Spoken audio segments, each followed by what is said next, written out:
I just made another video and you'll probably see and notice it because I'm wearing the exact same attire. But that video I talked a lot about going through trials, learning to believe and to trust and to love unconditionally and to forgive. And I said in the last video I talked about energy and releasing. Okay, there's a cat, so if the camera moves, that's why. There's a little kitten. But I talked about releasing energy in that, and how when you do that you need to fill it with light. And I realized when I was talking about my personal life, I talked a lot about the pain and everything, so I want to attempt to bring in the light and also share there's so much beauty in my life right now. And I have such blissful, joyous moments where I feel so much gratitude and I feel so blessed for where I am. And so the basis of it I want to talk about is relationships, because I rarely talk about that on here. And specifically, let's talk about like soulmates, or whatever you want to call it. You can call it twin flames, lovers, whatever, partners, it doesn't really matter. But I'd like to talk about that because I know all people. Told you about this cat. And now she's gonna do it over and over because she knew what happened. Jeez. All people constantly... Spot! I'm gonna have to cut this out.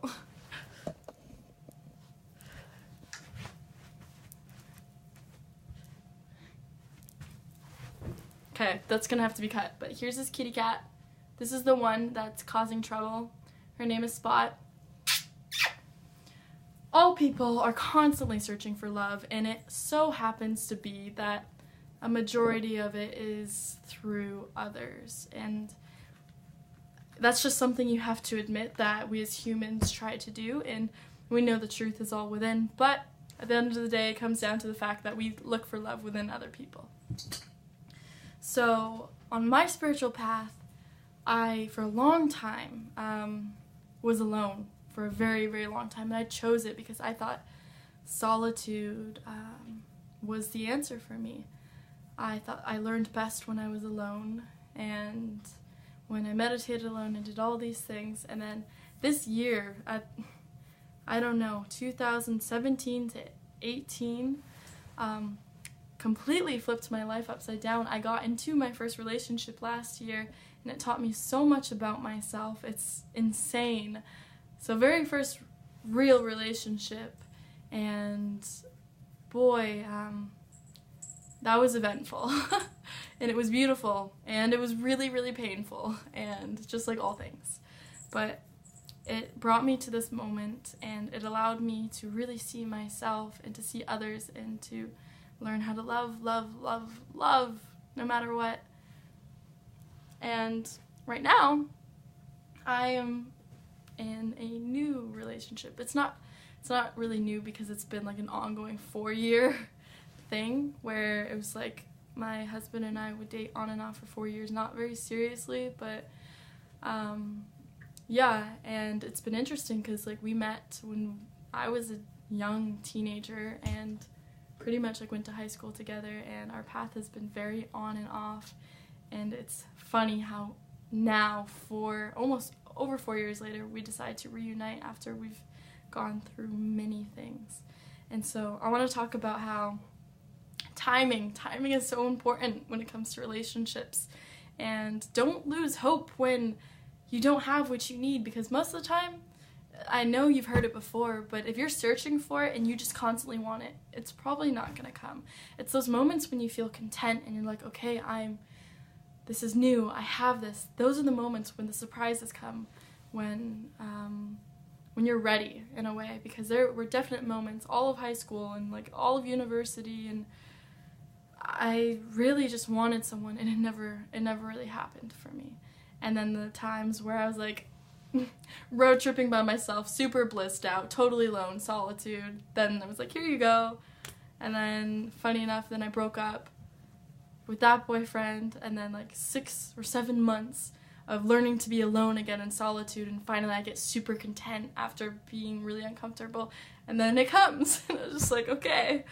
But I want to talk about also let go of your expectations, because my current husband, like, yeah, we've known each other for 4 years, but I would have never expected this to happen. We weren't, like, there was nothing that was, I don't know, we were definitely independent in our own ways and doing our own things, and we're very different in many ways, very different. And that's the thing with relationships. It's always like, oh, you want someone that's practices the same spiritual things, or someone that looks a certain way. Like, for me, I always looked for, like, really, really hippie-ish people and, like, organic-looking people, and people who would work cool jobs that were, like, really unconventional. Stop it! Oh my gosh, this cat.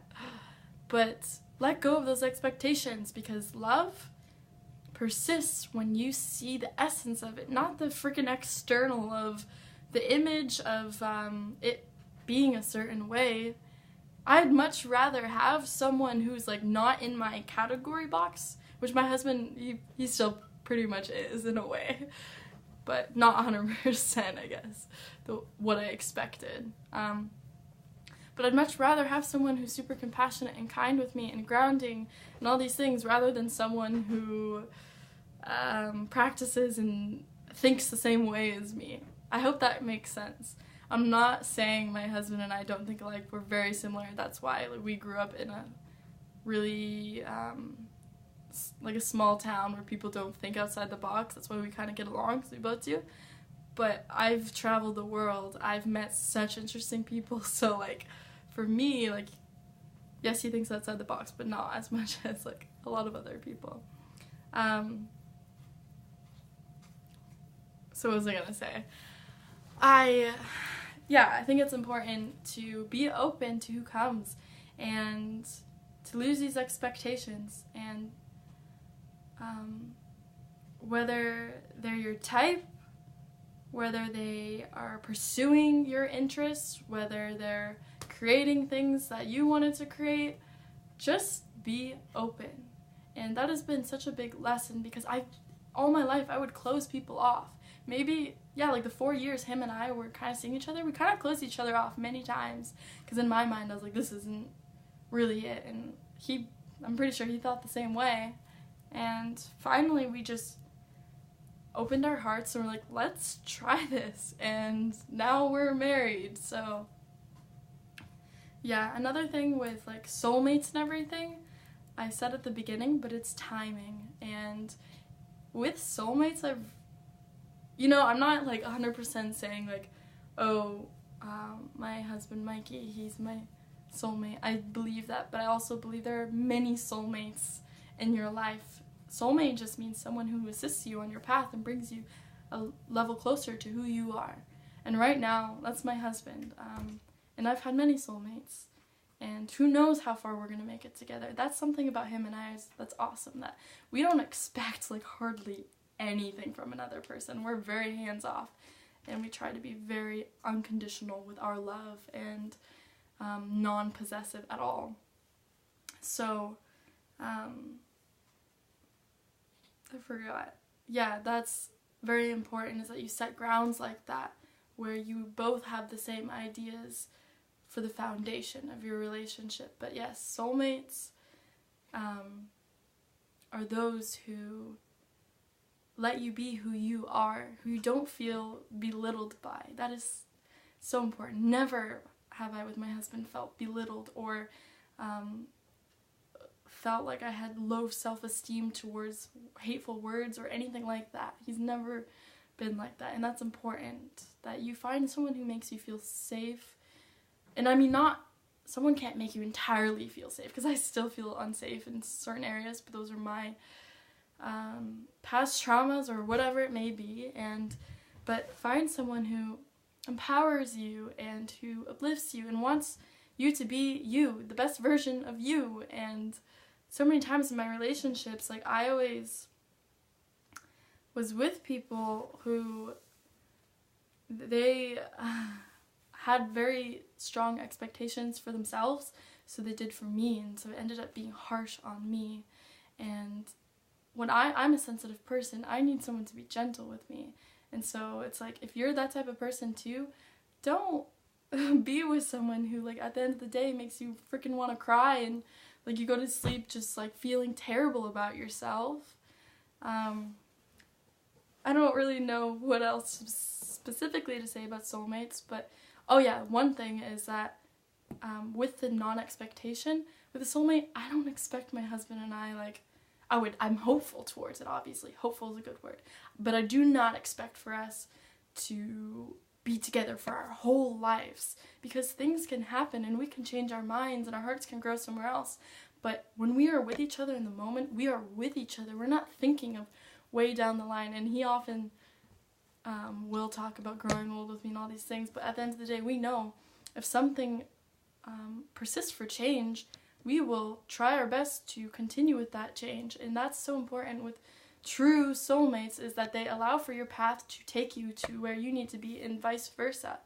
So have hope that you can grow together and to keep wanting to expand yourself and learn about yourself. And with a soulmate, that's exactly it. They're going to want to keep showing up with you. That's when you know it's a soulmate. It's like they don't give up. They want to be with you on this path to grow, because without you, it's like, it feels, I don't know, shaky at times. And yes, you are whole when you are alone. You are always whole. But there's a sensation that when you're with someone that is divinely meant to be with you, it feels so complete and it feels light, and it's not supposed to feel heavy all the time. But there are moments where it can feel heavy, and that's totally fine. Like, you must understand that not everyone is going to make you feel totally blissed out. The way that you learn and you know that they're teaching you and you're teaching them is when you struggle together, and if they're gentle with you and they don't get angry or blow up and things like that. It's like, how gentle and kind and compassionate and understanding is that person going to choose to be with you? Because struggling together is the most beautiful thing you can do. That's brought my, I don't like saying husband, that's just super weird, my beloved, my lover. That's brought my lover and I so close. When we struggle afterwards, we'll like cry together, and then it's like, I've never felt closer to someone, sharing my insecurities and my fears. And even when I tell him how he hurts me and I hurt him, it's like, those are the most beautiful moments, is when you can suffer together and it allows you to feel like you aren't alone. And I have to go, I think pretty soon, because I have to go pick up people right now. But yeah, so that's a little bit of the basis of what a soulmate should feel like, and a little bit about the timing and not having expectations and all of these interesting things. I'd like to make a more in-depth video about it, and maybe in another video you guys can see my husband, my beloved, and he can make a video with me. We could talk about our story or whatever. Maybe you guys can ask some questions. We'll do a Q&A. Who knows? Anyways, thanks for listening, and I hope you all are finding peace within yourselves so that you can share it with others. And yeah, I love you all, and I genuinely mean that, because you guys are just, for the most part, so kind to me and so motivating, and I appreciate your words and your thoughts. Thank you.